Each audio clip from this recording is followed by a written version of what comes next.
So guys, welcome back to A2 Business 9609. Last class के अंदर we started with the unit one. Let's look at the checklist. हमारे पास checklist क्या है हमारे पास A2 की, उसको ज़रा हम देख लेते हैं और इसके बाद फिर हम आगे प्रोसीड करेंगे.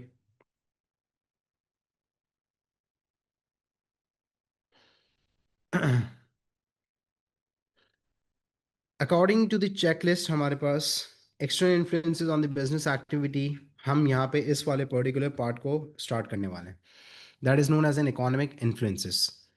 अब before starting this particular thing we need to understand कि किस तरीके से हमारे पास यहाँ पे ये जो इकोनॉमिक इन्फ्लुएंसेस हैं वो बिज़नेस को अफेक्ट करते हैं. तो हमने लास्ट क्लास के अंदर भी डेवलप द कॉन्सेप्ट, हमने सिर्फ कॉन्सेप्ट के ऊपर काम किया था कि what is unit one, external economic influences are about. ठीक है, इन्फ्लुएंसेस क्या होते हैं, what is positive, what is negative. तो इसको थोड़ा सा रिकैप ले लेते हैं ताकि हम स्मूथली आगे प्रोसीड कर सकें.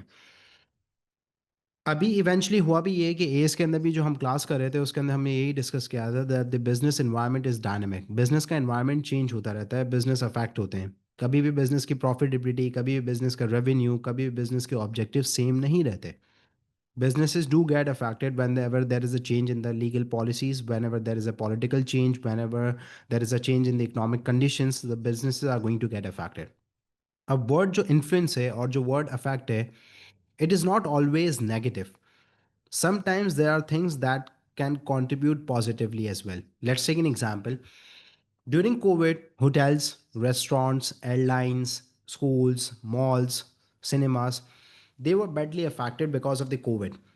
People were not going out. ठीक है. तो इसका मतलब ये है कि जितनी भी बिजनेसेस हैं और जितनी भी मैंने आपके सामने एग्जांपल्स रखी हैं वो सारे के सारे बिजनेसेस एडवर्सली नेगेटिवली इन्फ्लुएंस हो रहे थे, अफेक्ट हो रहे थे. लेकिन on the other hand, pharmaceutical companies were minting money by producing mask, sanitizer and the vaccine, COVID vaccine. इसी तरीके से हमारे पास IT firms and IT businesses grew in that particular era, especially Zoom. We have an example कि जिसके through हम अभी class कर रहे हैं. तो Zoom की रातों रात स्टॉक प्राइस बढ़ गई, Zoom की वैल्यूएशन बिलियंस ऑफ डॉलर्स की हो गई हमारे पास because of the covid. So it is a positive influence. तो जो चीज़ आपके लिए अपॉर्चुनिटी है शायद किसी के लिए थ्रेट हो, और आपके लिए जो चीज़ थ्रेट है वो किसी के लिए अपॉर्चुनिटी हो सकती है. तो वी नीड टू कंसिडर कि एक्सटर्नल इन्फ्लुएंसेस के अंदर influence are not always negative, sometimes they are positive as well. तो हमने ये चीज़ को डिस्कस कर लिया था. Then we discuss the nature of the business कि business is an open system जो कि इन्फ्लुएंस होता है by the external environment. Whenever there is a change in the external environment, ये सारी चीज़ें अगर चेंज होंगी तो इंटर इन्वायरमेंट अफेक्ट होगा. एंड वी डिस्कस कि इंटर इन्वायरमेंट एक्सटर्नल इन्वायरमेंट को भी अफेक्ट करता है. लेकिन इन A2 we have a topic that is external and economic influences. So we just need to consider the external environment, okay, how the changes in the external environment, and whenever there is a change in the external factors, how it is going to affect the internal environment. That's it. So the topic name is external and economic influences. So यहाँ पे we are going to start with the thing that is known as economic influences.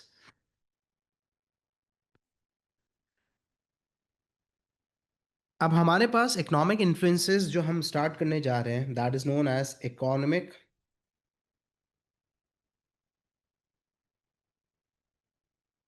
influences on the business. अब ये एक topic है, it will take a time. फॉरन से हमारे पास एक दो क्लासेस करनी है, it will take 3 to 4 classes because the major chapter of this unit is economic influences. Exam में इसको बड़ा फेवरेट भी कंसिडर करता है. 23 से पहले और 23 के बाद भी हमारे पास रिपीटेडली एक अटैम्प्ट के बाद, दो अटैम्प्ट के बाद इसके ऊपर सवाल आता था. और सवाल हमारे पास क्या आता है, impact. How the examiner is going to assess this thing, इसको ज़रा पहले past paper point of view से देख लेते हैं कि how the this particular area will be assessed by the examiner. और उसके बाद फिर हम इसकी टॉपिक की जो लर्निंग है वो स्टार्ट करते हैं. जैसे आपके पास P3 है, तो P3 के अंदर examiner is going to provide you a case. अब केस स्टडी गिवन है, बिजनेस है आपके पास ABC XYZ whatever the business is. The situation of the business will be provided by the examiner in the case. अब वहाँ पे आपके पास different areas हैं, मतलब होता ही है हमारे पास कि एस्टिमेटेड 900 to 1200 वर्ड्स की आपके पास केस स्टडी होगी ऑफ पेपर 3. 900 to 1200 words. तो आपके पास एक जगह पे लिखा होगा इकोनॉमिक चेंजेस, फॉर एग्जाम्पल, या फिर इकोनॉमिक इन्फ्लुएंसेस। अब वो जो पर्टिकुलर बिजनेस जिस कंट्री के अंदर और जिस इकोनॉमी के अंदर ऑपरेट कर रहा है ना, उसके वहाँ पे सारे इकोनॉमिक इन्फ्लुएंसेस वहाँ पे मेंशन होंगे। Unemployment, inflation, exchange rate, government related policies, क्या क्या किस किस तरीके से वहाँ पे चेंजेस आ रहे हैं। एंड देन वहाँ पे आपके पास 8 मार्क का क्वेश्चन आ सकता है कि आप यहाँ पे एनालाइज कर दें two impacts for the 8 marker. तो स्टैंडर्ड है, यस। जैसे एएस का 8 मार्क का क्वेश्चन होता है जिसके अंदर analyse two reason, two benefits, two drawbacks, examiner आपसे कहता है, वैसे ही आप P3 A2 लेवल के अंदर भी करेंगे कि you have to analyse two impacts. और वही पैटर्न फॉलो होगा, 2 मार्क्स नॉलेज के, 2 मार्क्स एप्लीकेशन के, 4 मार्क्स एनालिसिस के। This is the same pattern जो कि आपका एएस में होता है, A2 में भी यही होगा। तो अब आज ज़रा यहाँ पे स्टार्ट करते हैं हमारे पास P3 को कि सर इकोनॉमिक इन्फ्लुएंसेस क्या है। आ जाए ज़रा बिजनेस को समझते हैं। हमारे पास इकोनॉमी के अंदर वैरायटी ऑफ बिजनेसेस हैं, और बिजनेसेस अफेक्ट होते हैं when ever there is a change in the external environment. अब उस एक्सटर्नल इन्वायरमेंट के अंदर जो बिजनेस है हमारे पास इकोनॉमी के अंदर, वो सबसे ज़्यादा जो अफेक्ट होता है वो गवर्नमेंट की लीगल लॉस और इकोनॉमिक कंडीशन से होता है। क्योंकि हमारे पास ये एक ऐसा एरिया होते हैं, लॉज एंड इकोनॉमिक कंडीशंस, जो कि ऑलमोस्ट 99% बिजनेसेस को अफेक्ट करते हैं, या तो पॉजिटिवली या negatively. They are going to get influence, they are going to get affected. बाकी social demographic factors, technological factors शायद बिजनेसेस को अफेक्ट करें या ना करें, इट डिपेंड्स। लेकिन इकोनॉमिक और लीगल फैक्टर्स और इन्फ्लुएंसेस तो 99% ऑलमोस्ट सारे बिजनेसेस को अफेक्ट करते हैं, and the businesses do get affected by them. ये हमारे पास है। अब सर इसके अंदर हमारे पास जो बिजनेस है उसकी क्या चीज़ अफेक्ट होती है। यू नीड टू रिमेंबर कि बिजनेस की एक ही चीज़ अफेक्ट होती है, that is known as performance. और परफॉर्मेंस का मतलब क्या है? परफॉर्मेंस का मतलब है कि बिजनेस के ऑब्जेक्टिव्स, बिजनेस की प्रॉफिटेबिलिटी, बिजनेस का रेवेन्यू, ये सारी चीज़ें। तो economic influences on the business activity का मतलब है कि how these economic changes and factors are going to influence the objectives, profitability, revenue, sales of the business. और यहाँ पे हमेशा याद रखिएगा कि दो एरियाज हैं या दो ही चीज़ें इकोनॉमिक इन्फ्लुएंसेस के अंदर जो कि बिजनेस को अफेक्ट करेंगी और बिजनेस की परफॉर्मेंस को इन्फ्लुएंस करेंगी। Number one is known as the macro economic policies. अब सर ये मैक्रो इकोनॉमिक पॉलिसीज क्या है, इन डिटेल और इन डेप्थ तो हम टॉपिक जब पढ़ेंगे तब करेंगे, लेकिन सुन लेना। मैक्रो का मतलब क्या होता है? Economy as a whole, country as a whole. Macro bigger, micro is small, macro is bigger. तो मैक्रो का मतलब है economy as a whole, country as a whole. Economic policies ये वो पॉलिसीज हैं जो कि गवर्नमेंट डील करती है और गवर्नमेंट इंट्रोड्यूस करती है। So these are the policies that are introduced by the government at the macro level, मतलब अक्रॉस द कंट्री, पूरी कंट्री पे। अब सर कैसे? टैक्सेशन, टैक्सेस के अंदर है तो क्या एक बंदे के ऊपर टैक्स लग रहा है? नहीं, सारे इंडिविजुअल्स पे, सारे बिजनेसेस के ऊपर टैक्स अप्लाइड होगा। बैंक्स का जो इंटरेस्ट रेट होता है when you acquire a loan, तो आपको इंटरेस्ट पे करना पड़ता है, तो इंटरेस्ट क्या एक बंदे के ऊपर लग रहा है? नहीं, जितने भी बोरोवर्स होंगे, जितने भी इंडिविजुअल्स होंगे, जितने भी बिजनेसेस होंगे जो बोरोइंग कर रहे हैं, बैंक से लोन ले रहे हैं, they have to pay the interest. तो if a government announces the changes in the interest rate, so all the individuals and businesses are going to get affected. इसी तरीके से exchange rate, imports and export से हम जो यहाँ पे currency depreciation, dollar की प्राइसेस के अंदर चेंजेस, तो तकरीबन सारे लोग अफेक्ट हो रहे होते हैं। हम चीज़ें खरीदने जाते हैं तो वो कहते हैं ना डॉलर महंगा मिल रहा है, तो डॉलर महंगा मिल रहा है, प्राइसेस बढ़ा देते हैं। तो मैक्रो इकोनॉमिक जो पॉलिसीज होती हैं गवर्नमेंट इंट्रोड्यूस करती है, and whenever the government is going to make the changes in the policies, the businesses are going to get affected and the performance are going to get affected. Sir कैसे? वो हम in depth जब topic पढ़ेंगे तब। अब से macro economic policies के अंदर क्या क्या चीज़ें आती हैं, आ जाए ज़रा इसको डिस्कस कर लेते हैं। मैक्रो इकोनॉमिक पॉलिसी के अंदर हमारे पास सबसे पहली जो चीज़ है that is known as fiscal policy. अब सर फिस्कल पॉलिसी क्या है? फिस्कल पॉलिसी का मतलब है, अभी सुन ले, टैक्स। तो फिस्कल पॉलिसी मतलब टैक्सेशन जो रेट होता है वो कौन डिसाइड करती है? गवर्नमेंट। तो whenever the government is going to make the changes in the taxation, the businesses and the performance of the business are going to get affected. कैसे? बाद में पढ़ेंगे। Number two is known as monetary policy, monetary policy deals with the interest rate. तो bank से जो loan लेते हैं, interest हमें जो पे करना पड़ता है ऑन द लोन और द एक्वायर्ड अमाउंट, वो हमारे पास। तो इंटरेस्ट रेट के अंदर जब भी चेंजेस आएंगे, businesses are going to get affected. इसी तरीके से हमारे पास एक और पॉलिसी होती है, that is known as supply side policy. अब sir supply side policy deals with the government grants and subsidies. तो गवर्नमेंट यहाँ पे जो ग्रांट्स एंड सब्सिडीज देती है, जैसे फॉर एग्जांपल फार्मर्स को यहाँ पे डिफरेंट जो है वो सप्लाई साइड पॉलिसीज के थ्रू रिलैक्सेशन मिलती है। गवर्नमेंट डिफरेंट ग्रांट्स प्रोवाइड करती है, डिफरेंट फाइनेंशियल असिस्टेंस प्रोवाइड करती है। तो गवर्नमेंट अगर इसके अंदर चेंजेस लेकर आएगी तो भी बिजनेसेस अफेक्ट होंगे, industries are going to get affected. इसी तरीके से थर्ड हमारे पास है, that is known as exchange rate. Currency appreciation depreciation, imports and exports के थ्रू हमारे पास जो करेंसी के अंदर फ्लक्चुएशन आती है, तो गवर्नमेंट कभी कभार एक्सचेंज रेट को भी कंट्रोल करती है, तो वो भी हम पढ़ेंगे। तो उससे भी बिजनेसेस क्या होंगे, अफेक्ट। तो एक एरिया तो हमारे पास ये है कि जो गवर्नमेंट की मैक्रो इकोनॉमिक पॉलिसीज होती हैं, fiscal policy, monetary policy, supply side and exchange rate policy, ये पॉलिसीज की चेंजेस बिजनेस की परफॉर्मेंस को अफेक्ट करती है। One area is this. और जो सेकेंड एरिया है हमारे पास, that is related to the macro economic objectives. अब सर मैक्रो इकोनॉमिक ऑब्जेक्टिव्स क्या है? मैं ऑब्जेक्टिव्स के साथ साथ एक वर्ड यहां पे लिख देता हूं कि मैक्रो इकोनॉमिक ऑब्जेक्टिव्स भी हैं और ये इश्यूज भी हैं। कैसे? जैसे फॉर एग्जांपल इन्फ्लेशन, महंगाई। अगर एक इकोनॉमी के अंदर inflation rate is increasing, so it's a issue for the government कि महंगाई बढ़ रही है, महंगाई को कंट्रोल करना है। तो टू रिड्यूस इन्फ्लेशन और to control the inflation rate is the objective of the government. Issue है, उसे कंट्रोल करना है। अगर महंगाई बढ़ रही है तो it is an issue, and to control the inflation is the objective of the government, क्योंकि इंडिविजुअल्स और बिजनेसेस महंगाई को कंट्रोल नहीं कर सकते, गवर्नमेंट मैक्रो लेवल पे कंट्रोल करेगी। क्योंकि ऑब्जेक्टिव मैक्रो इकोनॉमिक ऑब्जेक्टिव्स हैं, जैसे पॉलिसीज मैक्रो इकोनॉमिक पॉलिसीज हैं, गवर्नमेंट इंट्रोड्यूस करती है according to their objectives. So these are the objectives of the government of the country. इसी तरीके से हमारे पास अनएम्प्लॉयमेंट है। तो अब अनएम्प्लॉयमेंट एक इकोनॉमी है जिसके अंदर बेरोजगारी बढ़ रही है, job opportunities are decreasing and the people are losing the jobs, people do not have the work, people do not have the jobs. तो ये अनएम्प्लॉयमेंट बढ़ना इज द इशू। लेकिन on the other hand, to reduce the unemployment rate, to create employment, to create job opportunities is the objective of the government.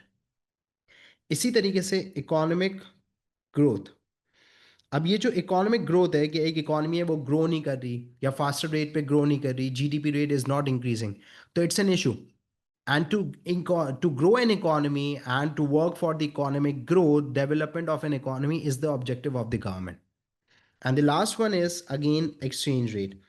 अगर हमारी economy के अंदर डीस्टेबलाइज्ड है, stability नहीं है, डॉलर महंगा कम अचानक से हमारे पास फ्लक्चुएशन है, या फिर डॉलर बहुत ज़्यादा महंगा हो रहा है, Pakistani rupee is losing its value, तो it's an issue. And to stabilize and to control the exchange rate is the objective of the government. तो ये जो चारों चीज़ें हमारे पास, ये इश्यूज भी हैं, and to reduce inflation, to reduce unemployment, to work for the economic growth, to stabilise the exchange rate, these are the macro economic objectives as well. So these are the two areas, एक objectives और एक policies, जो कि business की performance को affect करेंगे। अब कैसे, वो तो हम आगे पढ़ेंगे, लेकिन these are the two economic areas, the economic influences that are going to get affected, one that are going to get they are going to affect the business performance. Number one is macroeconomic objective, and the other one is macroeconomic policies. So now we are starting from one of the macroeconomic objective, that is known as inflation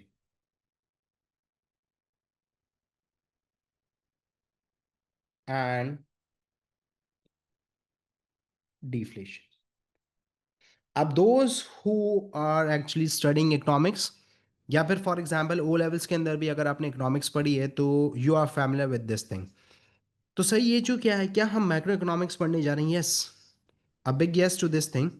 जो लोग economics से भागते हैं, economics उनके पीछे आ गया, क्योंकि business is the part of the economy. तो इकोनॉमिक सिस्टम हम पढ़ेंगे यहाँ पे। लेकिन ऐसा नहीं है कि ग्राफ्स होंगे, ऐसा नहीं है हमारे पास जो इकोनॉमिक्स और मैथ्स की कैलकुलेशन होती है वो यहाँ पे इन्वॉल्व होगी, ऐसा कुछ भी नहीं है। लेकिन हमारे पास कॉन्सेप्ट है, we are going to develop the concept, और हम हर टॉपिक का कॉन्सेप्ट डेवलप करेंगे इसके बाद। क्योंकि हमें पढ़ना है बिजनेस, और ये टॉपिक हमारे सिलेबस का पार्ट है, तो हमें इस चीज़ को इस तरीके से करना है कि अगर फॉर एग्जाम्पल इन्फ्लेशन है, तो इन्फ्लेशन होती क्या है, क्या रीजंस एंड कॉजेज होते हैं जिसकी वजह से इन्फ्लेशन होती है, and the impact. Impact is the most important thing, क्योंकि आपके पास जो केस स्टडी आएगी उसके अंदर सवाल ये है ना कि एनालाइज द टू इम्पैक्ट। तो इम्पैक्ट यहाँ पे आपको बताना है कि इन्फ्लेशन से बिजनेस की परफॉर्मेंस पे क्या इम्पैक्ट आता है, because we are studying business, so how the business are getting affected by this economic change. तो आज जरा स्टार्ट करते हैं, इन्फ्लेशन एंड डिफ्लेशन है क्या। अब देखो, इन्फ्लेशन एंड डिफ्लेशन की एग्जांपल्स लेते हैं इन ऑर्डर टू अंडरस्टैंड। पहले इन्फ्लेशन क्या है, what is inflation? Inflation a journal and the constant rise in the price of goods and services over a period of time. अब inflation is a general and the constant rise in the price of goods and services over a period of time is known as inflation, जिसको आम जबान के अंदर कहा जाता है महंगाई। कि ये महंगाई है कि जो चीज़ें महंगी हो जाती हैं हमारे पास, that is known as inflation. महंगाई is one of the macro economic objective और मैक्रो इकोनॉमिक इशू।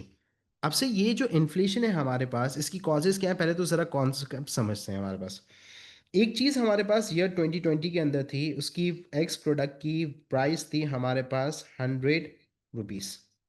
कितनी थी? 100 रुपीज़। ईयर 2021 आया। अब जब ईयर 2021 आया हमारे पास, तो एक्स प्रोडक्ट की प्राइस हो गई है 110 रुपये, क्योंकि हमारे पास जो इन्फ्लेशन थी वो 10% थी। तो 10% से वो चीज़ महंगी हो गई है। महंगाई की शरह, इन्फ्लेशन रेट 10% से वो चीज़ महंगी हो गई, तो वो चीज़ कितने की हो गई? 110 रुपये की। अब हमारे पास ईयर 2022 है, एक्स प्रोडक्ट की वैल्यू 121 रुपये। क्यों? 10% से और महंगी हो गई है, महंगाई चल रही है। अब बच्चा यहाँ पे कंफ्यूज क्या होता है, बच्चा कहता है 100 रुपए की चीज थी, 10% महंगी हो गई तो 110 की हो गई। अब 10% महंगी हो गई है तो 120 की होनी चाहिए थी, 121 की क्यों हुई? बेटा 121 की इसकी वजह से होगी क्योंकि एक चीज 110 रुपए की हो गई है, मजीद 10% से महंगी भी है, a constant price, a general and the constant price. तो इसकी वजह से इसको कहा जाता है inflation is a general and the constant price. कि पहले चीज 100 रुपए की थी, 10 रुपए की महंगी होगी तो 110 की हो गई। अब 10% महंगी हो गई तो 121, तो मतलब 20% से 2 सालों के अंदर बढ़ चुकी ना। तो अब इसके ऊपर 10% नहीं अप्लाई होगा, इसके ऊपर 10% अप्लाई होगा और वो चीज 121 की हो जाएगी। That is known as inflation, महंगाई। तो सर व्हाट इज डिफ्लेशन हमारे पास? What is deflation? A general and the constant fall in the price of goods and services over a period of time.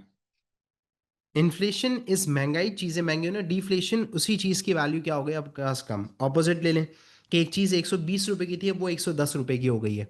तो इसका मतलब क्या है कि डिफ्लेशन है हमारे पास, कि महंगाई कम हो रही है हमारे पास, कि चीज़ महंगी थी अब वो सस्ती हो गई। That is known as the deflation, the opposite case. Is it clear? Inflation is a journal and the increase in the constant rise in the price of goods and services, and deflation is the opposite case. यहाँ तक साथ हो, clear होता है concept? अब यहाँ पे इस कॉन्सेप्ट को जरा समझते हैं कि we are done with the inflation and we are done with the deflation, के होता क्या है। अब सर महंगाई कैसे मालूम की जाती है, कैसे रेट? अब it's not a part of the syllabus, लेकिन फिर भी मैं आपको सिर्फ एक समझा रहा हूँ कि एक चीज़ होती है CPI. Now what is CPI? CPI is known as the Consumer Price Index. अब इसके अंदर होता क्या है हमारे पास, कि गवर्नमेंट कंज्यूमर प्राइस इंडेक्स का मतलब ये है कि 2023 2024 ये 2 सालों का डाटा लिया, 700 750 कुछ आइटम्स 2023 में कितने के थे, 2024 में कितने थे, ताकि प्रिडिक्ट कर सकें कि 2025 में कितनी महंगाई बढ़ेगी। और इसी तरीके से 2025 के अंदर देखेंगे कि कितने के थे, ताकि प्रिडिक्ट कर सकें कि फ्यूचर के अंदर कितनी हमारे पास इन्फ्लेशन रेट ग्रो करेगा। तो CPI is one of the thing, consumer price index के 700 गुड्स को, 700 एसेंशियल आइटम्स की प्राइसेस को प्रीवियस 2-3 ईयर्स से देखा जाता है, और देखा फिर आगे फ्यूचर को प्रिडिक्ट करने में कि हाँ महंगाई कितनी बढ़ेगी, ताकि गवर्नमेंट फिर उसके हिसाब से महंगाई को कंट्रोल करने के लिए स्टेप्स ले, मेजर्स ले। That's why CPI is consider. अब सर हमारे पास इन्फ्लेशन समझ में आ गई, आ जाओ अब ये समझते हैं कि इन्फ्लेशन क्या है। अब सर इन्फ्लेशन के कॉजेस क्या हैं, एक इकॉनमी है उसके अंदर इन्फ्लेशन आती क्यों है, महंगाई होती कैसे।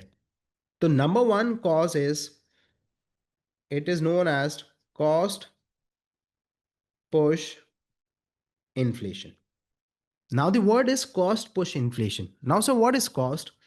कॉस्ट का मतलब है हमारे पास कि we are actually talking about the cost of production.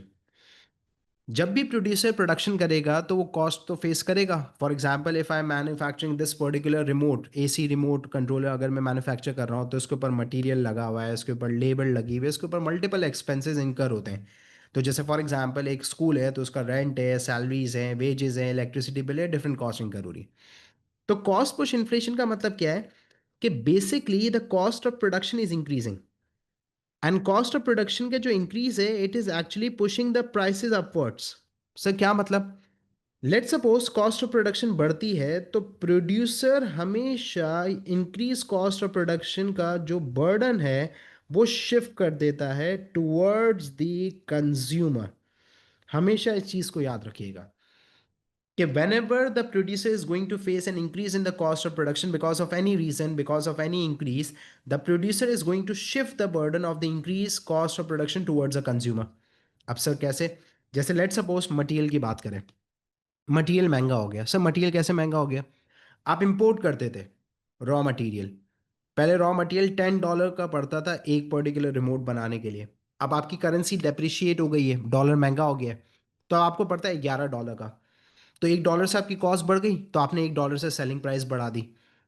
इसी तरीके से महंगाई हो रही है तो लेबर अब कह रही है कि भाई हमारा गुजारा नहीं होता कम पैसों में, वी नीड टू मेंटेन, हमारे भी बच्चे हैं, हमारे भी माँ बाप हैं, उनकी दवाइयाँ, बच्चों की फीस का खर्चा है, सब कुछ है। तो यहाँ पे the labour is demanding more wages because of the increase inflation, बिकॉज ऑफ महंगाई, because of the increase in standard of living and all. तो आपकी लेबर की वेजेस बढ़ गई, तो आपकी लेबर कॉस्ट बढ़ गई। इसी तरीके से गवर्नमेंट ने इलेक्ट्रिसिटी बिल, या फिर फॉर एग्जांपल इलेक्ट्रिसिटी महंगी हो गई है, पेट्रोल महंगा हो गया है, whatever the miscellaneous expenses and utilities are. तो जब भी कॉस्ट ऑफ प्रोडक्शन बढ़ेगी the producer is going to shift the burden towards the consumer. और जब कंज्यूमर के ऊपर शिफ्ट बर्डन बढ़ेगा तो वो कैसे बढ़ेगा कि यहाँ पे प्रोड्यूसर प्राइसेस को क्या कर देगा, बढ़ा देगा। So this is known as cost push inflation, that the cost of production is basically pushing the prices upwards and pushing the prices to increase. Number two आपके पास है, that is known as demand pull inflation. अब sir what is demand pull inflation? यहां पे demand को जरा समझते हैं पहले। डिमांड क्या होती है? एक होती है ख्वाहिश, एक होती है ख्वाहिश प्लस ताकत। तो demand is known as willingness plus ability. अगर मेरी खाली विलिंगनेस है तो इट इज अ वांट, लेकिन अगर मेरी एबिलिटी है, एबिलिटी का मतलब क्या है, मेरे पास उतने पैसे हैं कि मैं प्रोडक्ट खरीद सकूं, मेरी इनकम, मेरे पास जेब में इतने पैसे कि मैं वो चीज़ खरीद सकूं। अब मैं एक शॉप पे जाता हूँ, उस पे यहाँ पे जाता हूँ और इस पर्टिकुलर रिमोट की प्राइस $1000 है और मेरे पास $500 है, तो ये मेरी क्या है? ये मेरी वांट है कि मैं चाहता हूँ मैं खरीदूं, लेकिन I do not have the sufficient income and the resources to buy this particular remote, क्योंकि मेरे पास पैसे कम है और इसकी प्राइस ज़्यादा है।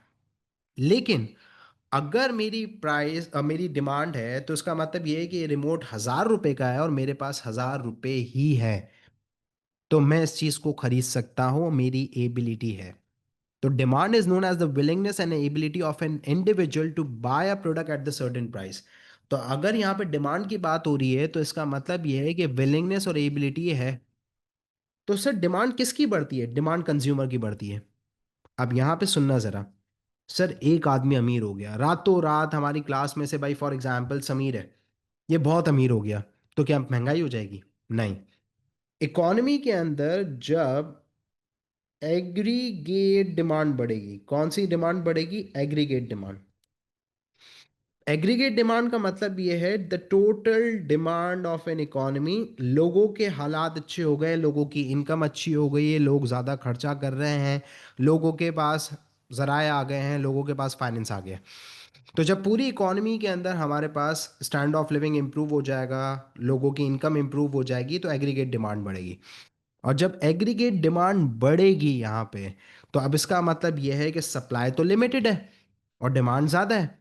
अब एक रिमोट खरीदने के लिए चार लोग आए, प्रोड्यूसर किसको देगा? उसको देगा जो ज़्यादा पैसे देगा, क्योंकि सप्लाई लिमिटेड है, एक ही रिमोट है, खरीदने वाले चार हैं।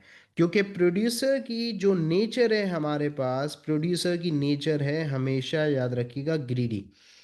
तो यहाँ पे प्रोड्यूसर कहेगा कि जब ज़्यादा पैसे देने के लिए लोग हैं and they are willing to pay higher prices, so why to charge less. तो यहाँ पे प्रोड्यूसर अपने प्रॉफिट को मैक्सिमाइज करने के लिए प्राइसेस ऑफ अ प्रोडक्ट बढ़ा देगा, क्योंकि डिमांड ज़्यादा है, सप्लाई लिमिटेड है, रिसोर्सेज लिमिटेड हैं। So this is how the producer is going to maximise the profit by charging the higher price, because there is an increase in demand in total. So these are the two causes जिसकी वजह से inflation होती है। Cost push, that the cost of production is pushing the prices upwards. Demand pull, लोगों की जो aggregate demand है is actually pulling the prices upwards.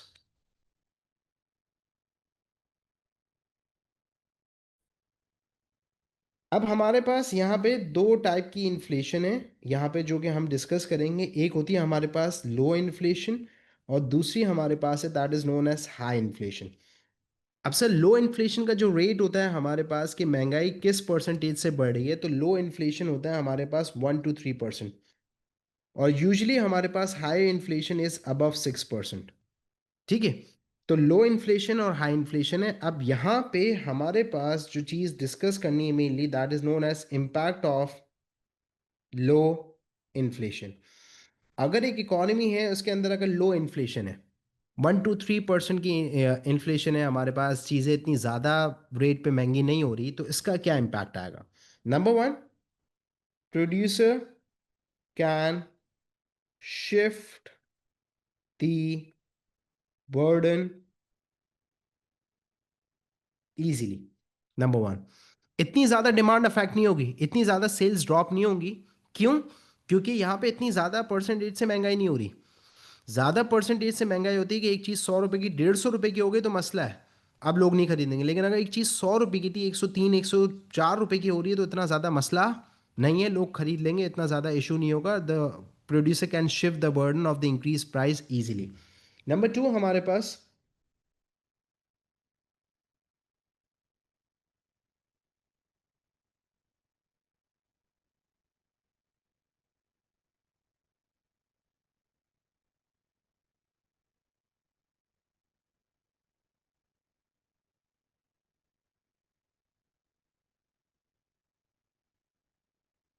Inventories आप यूज कर सकते हैं टू मैक्सिमाइज द प्रॉफिट। लोग होते हैं ना कि यार महंगाई हो रही है, चीज़ें महंगी होने वाली हैं, तो क्या करें, अभी से खरीद लेते हैं और उसके बाद लेटर ऑन बेच देंगे। तो यहाँ पे हमारे पास लो इन्फ्लेशन के अंदर अक्सर ऐसा होता है कि 2-3% के प्रॉफिट के लिए inventories are hold by the producers and by the suppliers, and later on they are going to sell. कि हाँ, अभी महंगाई हो रही है, आहिस्ते आहिस्ते ज़्यादा महंगे हो सकते हैं, सब कुछ है। तो this is how raw materials and the supplies can be use to maximise the profit. ये हमारे पास लो इन्फ्लेशन का इम्पैक्ट है।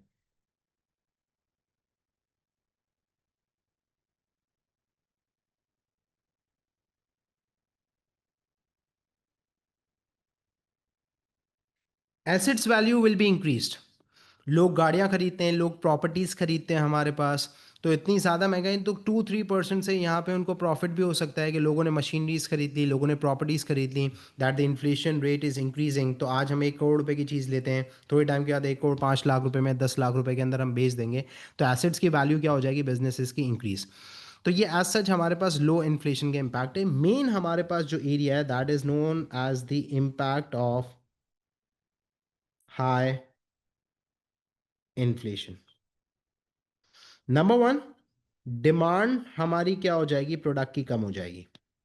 क्यों? क्योंकि जब इन्फ्लेशन आ गई है तो लोग यहाँ पे अपनी स्पेंडिंग को क्या कर देंगे, कम कर देंगे, महंगाई हो गई है।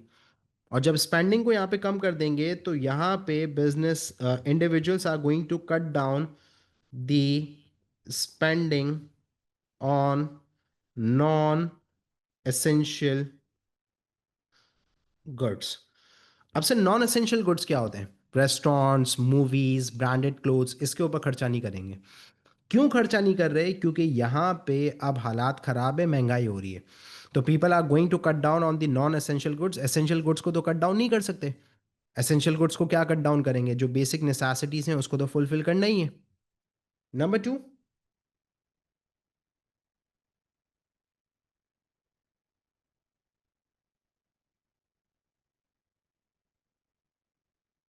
डेट्स की वैल्यू बढ़ जाएगी। अब बिजनेसेस ने जो लोन लिया है महंगाई की वजह से, उसकी जो वैल्यू है वो भी बढ़ जाएगी और इंटरेस्ट रेट भी हमें ज़्यादा पे करना पड़ेगा, क्योंकि इंटरेस्ट रेट बढ़ जाएगा। अब अगर फॉर एग्जांपल मैं बैंक से लोन लेता हूँ 5 साल का और महंगाई बहुत बढ़ रही है, तो इंटरेस्ट रेट हाई होगा, क्योंकि बैंक भी तो अपने आप को सिक्योर करेगा कि क्योंकि currency is losing its value. महंगाई का मतलब ये भी तो है ना कि आपकी करेंसी की वैल्यू कम हो रही है, आपकी पोटेंशियल कम हो रही है। पहले 100 रुपए के अंदर आप 10 चीज़ें खरीदते थे, अब 100 रुपए में 5 खरीदते हैं, तो आपकी करेंसी की वैल्यू कम हो गई है। तो बैंक्स यहाँ पे क्या करेंगे? ज़्यादा इंटरेस्ट रेट चार्ज करेंगे और आपकी जो डेट्स की वैल्यू होगी, जो लोन की वैल्यू होगी, वो बढ़ जाएगी। ये भी एक मसला है।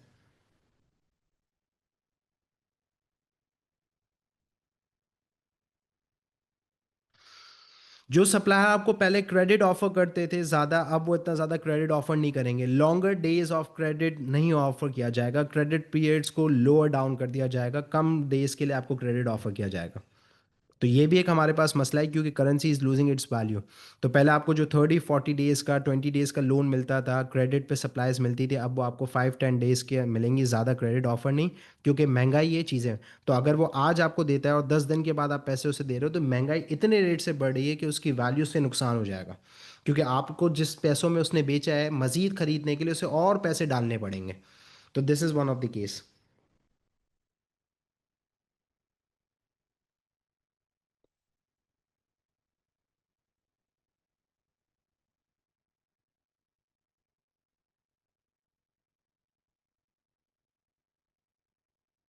Cash flow problem and working capital हमारे लिए इशू बन जाएगा। सर क्यों? क्योंकि महंगाई हो रही है। तो बिजनेस को यहाँ पे अगर क्रेडिट ऑफर नहीं हुआ, या बिजनेस को और ज़्यादा कैश रिक्वायर्ड होगा in order to buy the supplies, in order to continue the operations, क्योंकि रेवेन्यू नहीं है, सेल्स नहीं है हमारे पास, इतना ज़्यादा प्रॉफिट नहीं है, लोगों की डिमांड कम हो चुकी है, and the expenses are there, तो there might be a problem regarding the cash flow and the working capital. तो ये कुछ पर्टिकुलर इम्पैक्ट है हमारे पास हाई इन्फ्लेशन के। Is it clear?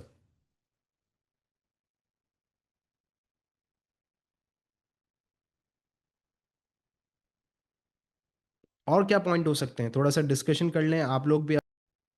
Yes, labor cost will be increased due to higher wage demand from employees। Labour cost बढ़ जाएगी क्योंकि महंगाई बढ़ रही है, तो लेबर आपसे ज़्यादा वेजेस डिमांड करेंगे in order to maintain the standard, in order to fulfil their needs, in order to fulfil the basic essential necessities. तो इसके लिए यहाँ पे आपकी जो लेबर कॉस्ट होगी वो भी बढ़ जाएगी। This is also known as one of the cost, कि लेबर कॉस्ट के अंदर हमारे पास एक बड़ा मसला है।